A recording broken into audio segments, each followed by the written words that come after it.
पूरे पाली गांव में एक खबर ने हलचल मचाकर रख दी थी।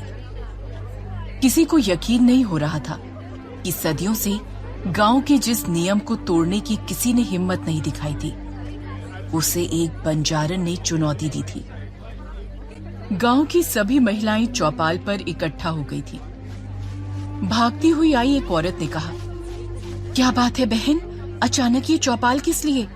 हम भागते हुए आई हैं, जाने क्या हो गया? अरे वो गांव में जो बिन ब्याही बंजारन है ना, आज उसने 5वें बच्चे को जन्म दिया है। क्या?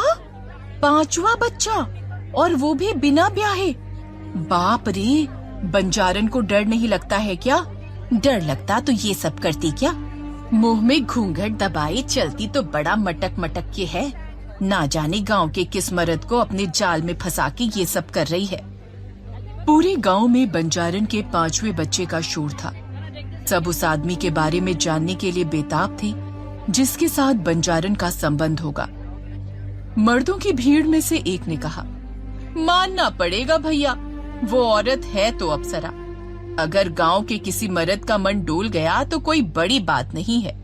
हाँ भाई, कह तो तुम ठीक रहे हो, लेकिन वो जो भी मक्कार है जिसने हमारी परंपरा को तोड़ा है, आज वो आदमी और बंजारन दोनों बचेंगे नहीं, क्योंकि गांव में अब तक जब भी इस बड़े कुएं पर चौपाल लगा है, बड़े मालिक ने हमेशा कठोर फैसला ही लिया है। गांव से बीच में लगे विशाल बरगद के नीचे बड़े कुएं पर चौपाल लगी थी। गांव का बच्चा बच्चा इकट्ठा हुआ था, क्योंकि आज गांव का उसूल और परंपरा दांव पर लगी थी।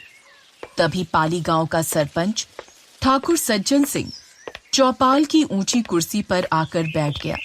ठाकुर सज्जन सिंह ने इशारे से सबको बैठने को कहा और गुस्से में भारी आवाज में कहा, क्या रे मोहन, उस बंजारन के आशिक की कोई खोज खबर है कि नहीं?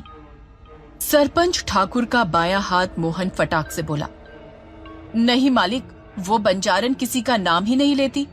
तो जाओ और उसे घसीटते हुए यहाँ लेकर आओ, और हम आखिरी बार पूछेंगे कि किसके साथ उसने मुंह काला कर इन बच्चों को जना है। अगर नहीं बताया तो आज वो होगा जो 50 साल पहले हुआ था। जाओ, लेकर आओ उस कुलटा को। जी। इतना कहकर मोहन लोगों को लेकर जब बंजारन के झोपड़े में गया, तो उस वक्त वो बंजारन अपने चेहरे पर घूंघट डाले अपने 5वें बच्चे को, जो अभी 2 दिन का था, उसको दूध पिला रही थी, और बाकी के 4 बच्चे वहीं खेल रहे थे।